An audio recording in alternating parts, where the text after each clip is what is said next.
Welcome to রমাস রান্নাবাটি। আজকে তৈরি করছি তোপসে মাছের fish batter fry. Fish batter ফ্রাইয়ের জন্য একটা মশলা তৈরি করে নিয়েছি, কাঁচা লঙ্কা, আদা এবং রসুন বাটা। মশলাটাকে মাছের মধ্যে দিয়ে দেব। পরিমাণ মতো হলুদ গুঁড়ো এবং লাল লঙ্কার গুঁড়ো ও স্বাদ অনুযায়ী লবণ দিয়ে দেব। সব কিছু দিয়ে ভালো করে ম্যারিনেট করে নেব। সামান্য একটু পাতিলেবুর রসও দিয়ে দিচ্ছি। পাতিলেবুর রসটা দিয়ে সবগুলো ভালো করে মাখিয়ে নিয়ে 1 থেকে 1.5 ঘন্টা ফ্রিজে রেস্ট হতে দেব।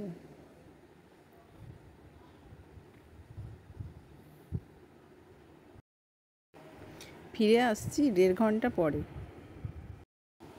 একটা ব্যাটার তৈরি করে নেব। তার জন্য দিয়ে দিচ্ছি বেসন এবং আতপ চালের পেস্ট। আতপ চালের পেস্টটা দেওয়ার কারণে বেশ একটু মুচমুচে খেতে হয়।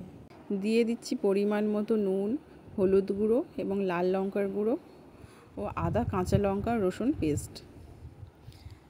পরিমাণ মতো জল দিয়ে ব্যাটারটাকে রেডি করে নেব।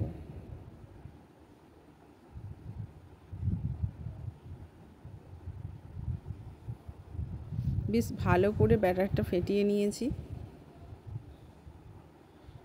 এরপরে একটা একটা করে মাছ ব্যাটারে ডুবিয়ে ডিপ ফ্রাই করে নেব। তেলটা আগে থেকেই বসিয়ে দিয়েছিলাম, বেশ ভালো গরম হয়েছে। এরপরে একটা একটা মাছ দিয়ে ভালো করে ভেজে নিলেই রেডি আমাদের তোপসে ফ্রাই।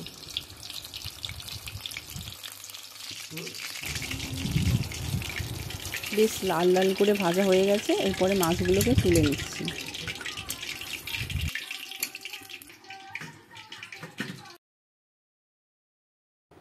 রেডি আমাদের তোপসে ফ্রাই। একটা ভেঙে দেখাচ্ছি, দেখুন ভিতরে মাছটা পুরোপুরিভাবেই সেদ্ধ হয়ে গেছে এবং বাইরেটা বেশ ক্রাঞ্চিও হয়েছে। Thanks for watching.